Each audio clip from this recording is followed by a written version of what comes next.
யாத்திராகமம் அதிகாரம் 19 வசனம் 1.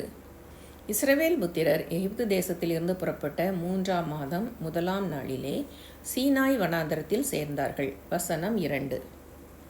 அவர்கள் ரெவிதீமிலிருந்து பிரயாணம் புறப்பட்டு சீனாய் வனாந்தரத்தில் சேர்ந்து அந்த வனாந்தரத்தில் பாளையம் இறங்கினார்கள். இஸ்ரவேலர் அங்கே மலைக்கு எதிராக பாளையம் இறங்கினார்கள். வசனம் 3. மோசே தேவனிடத்திற்கு ஏறிப்போனான். கர்த்தர் மலையிலிருந்து அவனை கூப்பிட்டு, நீ யாக்கோபு வம்சத்தாருக்கு சொல்லவும் இஸ்ரவேல் புத்திரருக்கு அறிவிக்கவும் வேண்டியது என்னவென்றால், வசனம் 4. நான் எகிப்தியருக்கு செய்ததையும் நான் உங்களை கழுகுகளுடைய செட்டைகளின் மேல் சுமந்து உங்களை எண்ணண்டையிலே சேர்த்து கொண்டதையும் நீங்கள் கண்டிருக்கிறீர்கள். வசனம் 5. இப்பொழுது நீங்கள் என் வாக்கை உள்ளபடி கேட்டு என் உடன்படிக்கையை கைக்கொள்வீர்களானால் சகல ஜனங்களிலும் நீங்களே எனக்கு சொந்த சம்பத்தாய் இருப்பீர்கள். பூமியெல்லாம் என்னுடையது. வசனம் 6. நீங்கள் எனக்கு ஆசாரிய ராஜ்யமும் பரிசுத்த ஜாதியுமாய் இருப்பீர்கள் என்று நீ இஸ்ரவேல் புத்திரரோடே சொல்ல வேண்டிய வார்த்தைகள் என்றார். வசனம் 7. மோசே வந்து ஜனங்களின் மூப்பரை அழைப்பித்து கர்த்தர் தனக்கு கற்பித்த வார்த்தைகளையெல்லாம் அவர்களுக்கு முன்பாக சொன்னான். வசனம் 8. அதற்கு ஜனங்கள் எல்லாரும் ஏகமாய் கர்த்தர் சொன்னவைகளையெல்லாம் செய்வோம் என்று பிரதியுத்தரம் சொன்னார்கள். ஜனங்கள் சொன்ன வார்த்தைகளை மோசே கர்த்தரிடத்தில் தெரிவித்தான். வசனம் 9. அப்பொழுது கர்த்தர் மோசேயை நோக்கி, நான் உன்னோடே பேசும்போது ஜனங்கள் கேட்டு உன்னை என்றைக்கும் விசுவாசிக்கும்படி நான் கார்மேகத்தில் உன்னிடத்திற்கு வருவேன் என்றார். ஜனங்கள் சொன்ன வார்த்தைகளை மோசே கர்த்தருக்கு சொன்னான். வசனம் 10. பின்னும் கர்த்தர் மோசேயை நோக்கி, நீ ஜனங்களிடத்தில் போய் இன்றைக்கும் நாளைக்கும் அவர்களை பரிசுத்தப்படுத்து. அவர்கள் தங்கள் வஸ்திரங்களை தோய்த்து. வசனம் 11. 3ஆம் நாளைக்கு ஆயத்தப்பட்டிருக்க கடவர்கள். 3ஆம் நாளில் கர்த்தர் சகல ஜனங்களுக்கும் பிரத்யட்சமாக சீனாய் மலையின் மேல் இறங்குவார். வசனம் 12.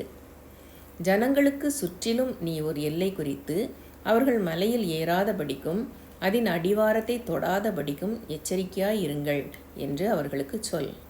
மலையை தொடுகிறவன் எவனும் நிச்சயமாகவே கொல்லப்படுவான். வசனம் 13. ஒரு கையும் அதை தொடலாகாது.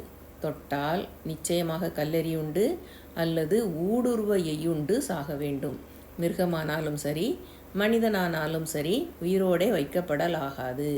எக்காலம் நெடுந்தொனியாய் தொனிக்கையில் அவர்கள் மலையின் அடிவாரத்தில் வரக்கடவர்கள் என்றார். வசனம் 14. மோசே மலையிலிருந்து இறங்கி ஜனங்களிடத்தில் வந்து அவர்களை பரிசுத்தப்படுத்தினான். அவர்கள் தங்கள் வஸ்திரங்களை தோய்த்தார்கள். வசனம் 15. அவன் ஜனங்களை நோக்கி, 3ஆம் நாளுக்கு ஆயத்தப்பட்டிருங்கள், மனைவியினிடத்தில் சேராதிருங்கள் என்றான். வசனம் 16.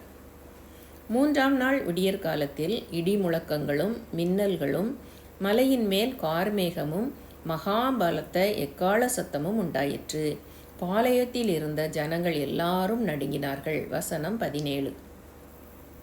அப்பொழுது ஜனங்கள் தேவனுக்கு எதிர்கொண்டு போக மோசே அவர்களை பாளையத்தில் இருந்து புறப்பட பண்ணினான். அவர்கள் மலையின் அடிவாரத்தில் நின்றார்கள். வசனம் 18. கர்த்தர் சீனாய் மலையின் மேல் அக்கினியில் இறங்கினபடியால் அது முழுவதும் புகைக்காடாய் இருந்தது. அந்த புகை சூளையின் புகையை போல எழும்பிற்று. மலை முழுவதும் மிகவும் அதிர்ந்தது. வசனம் 19. எக்கால சத்தம் வர வர மிகவும் பலமாய் தொனித்தது. மோசே பேசினான். தேவன் அவனுக்கு வாக்கினால் மறுமொழி கொடுத்தார். வசனம் 20. கர்த்தர் சீனாய் மலையில் உள்ள கொடுமுடியில் இறங்கின போது கர்த்தர் மோசேயை மலையின் கொடுமுடியிலே வரவழைத்தார். மோசே ஏறிப்போனான். வசனம் 21.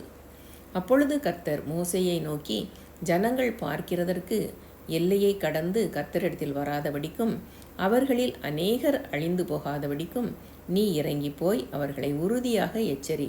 வசனம் 22. கர்த்தரின் சமூகத்தில் வருகிற ஆசாரியர்களும் கர்த்தர் தங்களுக்குள்ளே சங்காரம் பண்ணாதபடி தங்களை பரிசுத்தப்படுத்தி கொள்ள வேண்டும் என்றார்.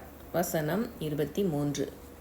அப்பொழுது மோசே கர்த்தரை நோக்கி, மலையை சுற்றிலும் எல்லை குறித்து அதை பரிசுத்தப்படுத்துங்கள் என்று தேவரீர் எங்களை உறுதியாக எச்சரித்திருக்கிறீர். ஆகையால் ஜனங்கள் சீனாய் மலையின் மேல் ஏறி வரமாட்டார்கள் என்றான். வசனம் 24.